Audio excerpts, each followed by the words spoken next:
రైతు పరిస్థితి ప్లాన్ చేసుకోరాడు చెందించి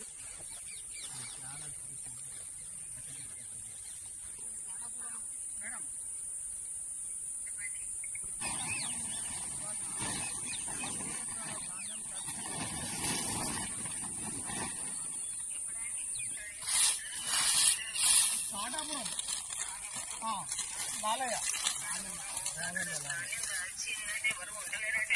7 ఎకరాల 7 ఎకరాల వడ్లు ఇలా ఈ రకంగా నేను నష్టపోయిన అకాల వర్షాలతో నేను ఈ రోజు 7 ఎకరాల వడ్లు ఇలా నష్టపోయి నేను ఆత్మహత్య చేసుకునే పరిస్థితిగా ఉన్నది. ఏది ఏమున్నా కానీ ప్రభుత్వమే దీనికి బాధ్యత వహించాలి. ఈ ప్రభుత్వం ఇంత నిర్లక్ష్య ప్రభుత్వం, అధికారులు కూడా ఎవరు కూడా ఈ రైతులు పట్టించుకుని నాదులు లేడు ఈ రోజులల్లా. ఎందుకంటే నేను ఎందుకు బతకాలి, ఏం చేయాలి, రైతు బంధు లేదు, రైతు బీమా లేదు ఈ రోజులల్లా. ఎందుకు ఈ ప్రభుత్వం చెత్తగుడి ప్రభుత్వం, ఈ మాటలగాడు ప్రభుత్వం కానీ ఇది చేతలగాడు ప్రభుత్వం కాదు. ఇది ఎందుకంటే ఇది రైతులు రక్తం తాగి రైతు దగ్గర రాజ్యం ఆట, విద్యార్థులు ఎగర్చామట. ఈ రాజ్యం కూడా ఈ రోజుల్లో రైతులతో పెట్టుకొని ఈ రోజు రాజ్యం కూడా ఇది బాగుపడే పొజిషన్ లో లేదని నేను ఈ రోజు మీడియా ద్వారా నేను చెప్తా ఉన్నా.